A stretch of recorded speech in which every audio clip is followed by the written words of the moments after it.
Welcome मेरे प्यारे दोस्तों। हाल ही में जो वक्फ बोर्ड बिल की चर्चा चल रही है जोर शोर से, आखिर क्या है वक्फ बोर्ड बिल? आइए जानते हैं इसके बारे में। कुछ सवालात हैं जिनके जरिए हम लोग वक्फ बोर्ड बिल के बारे में अच्छे से जान सकेंगे। पहले सवाल की तरफ बढ़ते हैं। मुस्लिम वक्फ बोर्ड कब बना था? इस बोर्ड की स्थापना कब हुई, ये कब से चालू किया गया, इसके बारे में आज हम जानेंगे। तो 1905 में वक्फ आयोग का गठन किया गया, जिसमें अधिकांश ब्रिटिश अधिकारी और अल्पसंख्यक इस्लामी अधिकारी शामिल थे, जो सल्तनत का प्रतिनिधित्व करते थे। यहाँ से मुस्लिम वक्फ बोर्ड की शुरुआत हुई थी, यानी कि 1905 से वक्फ बोर्ड की स्थापना हुई थी, शुरुआत हुई थी। बुनियादी बात के जान लेने के बाद में हमारा अगला क्वेश्चन है, वक्फ का मतलब क्या होता है? वक्फ की क्या वैल्यू है इस बोर्ड में, वक्फ का क्या मतलब है? तो हम लोग जानते हैं वक्फ क्या है। इस्लाम को मानने वाले किसी व्यक्ति द्वारा चल या अचल संपत्ति को मुस्लिम कानून द्वारा पवित्र, धार्मिक या धर्मार्थ के रूप में मान्यता प्राप्त किसी भी उद्देश्य के लिए स्थायी रूप से समर्पित करना ही वक्फ बोर्ड का मतलब है। वक्फ बोर्ड को हम इसलिए भी और जानना जरूरी समझते हैं क्योंकि हाल ही में इसकी बहुत चर्चा चल रही है। सुप्रीम कोर्ट में इसका बिल पास किया गया है। वक्फ का मतलब जान लिया। अब नेक्स्ट क्वेश्चन की तरफ बढ़ते हैं। अगला क्वेश्चन है हमारा, वक्फ बोर्ड कानून क्या है? तो अब हम इसके कानून के बारे में जानते हैं। कानून के मैटर से भी हम लोग देख लेते हैं वक्फ बोर्ड क्या है। दोस्तों, वक्फ बोर्ड एक कानूनी इकाई है जो संपत्ति अर्जित करने, उसे रखने और हस्तांतरित करने में सक्षम है। ये मुकदमा करने एवं न्यायालय में मुकदमा किए जाने दोनों में सक्षम है। बहुत सारे लोगों को शायद ये बात पता नहीं होगी कि वक्फ बोर्ड के अंदर की बात क्या है, मतलब ये क्या है, किस चीज के बारे में चर्चा चल रही है। तो इसलिए ये वीडियो मैंने बनाई है आप लोगों की हेल्प के लिए। ये वीडियो अगर आपके लिए थोड़ी भी हेल्पफुल रही हो तो प्लीज इसको शेयर कीजिए ताकि और लोग भी इसके बारे में जान सके। अगला सवाल, वक्फ बोर्ड का अध्यक्ष कौन था? आपका जवाब है श्री मुख्तार अब्बास नकवी। अगला सवाल है हमारा, वक्फ बोर्ड बिल कब पास हुआ? फ्रेंड्स, ये वैसे तो अभी हाल ही में पास हुआ है। ये अब जो अगस्त से चल रहा था, अगस्त 2024 से चल रहा था, तो ये 4 अप्रैल 2025 को पास हो गया फ्रेंड्स। लेकिन पास होने के बाद भी अभी भी इस बिल की बहुत चर्चा चल रही है। सुप्रीम कोर्ट में, हाई कोर्ट में और राज्यसभा, लोकसभा, सभी जगह इसकी चर्चा चल रही है। नेक्स्ट क्वेश्चन, क्या वक्फ बोर्ड टैक्स देता है? इसका जवाब है नहीं। वक्फ बोर्ड की आय कर से मुक्त है, यानी कि वक्फ बोर्ड को कोई भी कर नहीं देना होता है।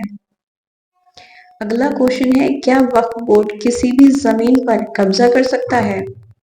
मतलब कोई भी जमीन होगी जिस पर वक्फ बोर्ड कब्जा कर सकेगा? तो इसका जवाब है नहीं। वक्फ बोर्ड किसी की जमीन पर जबरन कब्जा नहीं कर सकता। किसी की जमीन पर जबरन कब्जा करना इस कैटेगरी में, यानी कि वक्फ बोर्ड कानून में नहीं आता है। अगला क्वेश्चन है हमारा, भारत में सबसे ज्यादा जमीन किसके पास है? मतलब आप यूं भी कह सकते हैं कि कितनी संपत्ति का मालिक है वक्फ बोर्ड?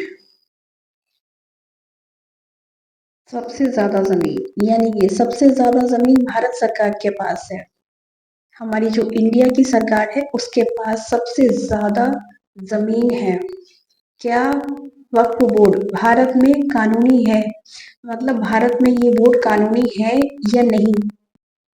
लीगल या इलीगल होना पता करना बहुत जरूरी है। तो ये एक कानूनी इकाई है, यानी कि वक्फ बोर्ड कानूनी इकाई है। प्रत्येक राज्य में वक्फ बोर्ड होता है। वक्फ बोर्ड में संपत्तियों का पंजीकरण अनिवार्य है। बोर्ड संपत्तियों का पंजीकरण, प्रबंधन और संरक्षण करता है। कानून भी इस बोर्ड को और भी ज़्यादा सुरक्षा प्रदान करता है। जब ये कानून के अंडर में होती है तो उसकी देख-रेख और गलत सही का सब ध्यान रखता है। अगला क्वेश्चन है हमारा, वक्फ बोर्ड का मुखिया कौन है? मुखिया जो होता है वक्फ बोर्ड का, वो कौन है? मुखिया जो इसके अंदर आने वाली जमीन जायदाद जो भी चीजें होती है उनको, फ्रेंड्स इनके मुखिया जो हैं वर्तमान में अल्पसंख्यक मामलों के केंद्र मंत्री श्री किरेन रिजिजू हैं।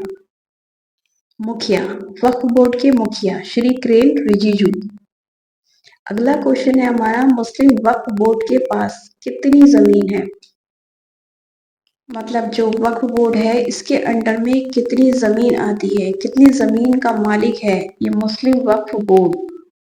तो वक्फ बोर्ड वर्तमान में 9.4 लाख एकड़ में फैली 8.7 लाख प्रॉपर्टीज को कंट्रोल करते हैं, जिसकी अनुमानित कीमत 1.2 लाख करोड़ रुपए है। भारत में दुनिया की सबसे बड़ी वक्फ बोर्ड होल्डिंग है। वक्फ होल्डिंग में सबसे ज्यादा जमीन आती है तीसरे नंबर पर। आप लोग सोचिए फ्रेंड्स, 9.4 लाख करोड़ एकड़। चलिए फ्रेंड्स, एक इंटरेस्टिंग क्वेश्चन ये भी है कि क्या ताजमहल एक वक्फ संपत्ति है? मतलब वक्फ की जो संपत्ति है उसके अंडर में ताजमहल आता है या नहीं? 2005 में बोर्ड ने ताजमहल को वक्फ संपत्ति के रूप में पंजीकृत करने का फैसला किया। फ्रेंड्स ये जानकारी वाली जो वीडियो होती है बहुत मेहनत से बनती है, इसलिए कोशिश मेरी यही रहती है कि आप तक मैं एक ऐसी जानकारी पहुंचाऊं जिससे आप सबको बेनिफिट हो।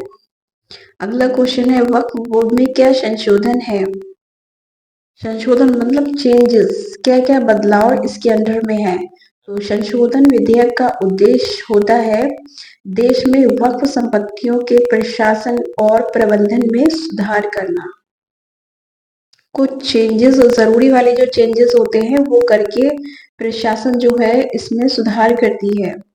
अगला क्वेश्चन है हमारा, नया वक्फ बोर्ड कानून क्या है? तो फ्रेंड्स हमने उसके वक्फ बोर्ड के बारे में जान लिया है, अब हम इसके नए कानून के बारे में जानेंगे। मतलब जो प्रेजेंट में नया कानून क्या चल रहा है वक्फ बोर्ड के बारे में। वक्फ विधेयक 2024 का उद्देश्य वक्फ अधिनियम 1995 में संशोधन करना है ताकि वक्फ संपत्तियों के विनियमन और प्रबंधन में आने वाली समस्याओं और चुनौतियों का समाधान किया जा सके। यह है इसका हाल ही का यानी कि नया कानून वक्फ बोर्ड का, जो इस वक्त बहुत चर्चा में है। इस वीडियो के बारे में फ्रेंड्स कमेंट्स जरूर कीजिएगा। अगला क्वेश्चन है हमारा, वक्फ दुरुस्ती विधेयक क्या है? मतलब वक्फ के अंदर कुछ भी जो गड़बड़ होता है उसे दुरुस्त किया जाता है, उसी के अंदर में वक्फ दुरुस्ती विधेयक आता है। तो ये है क्या?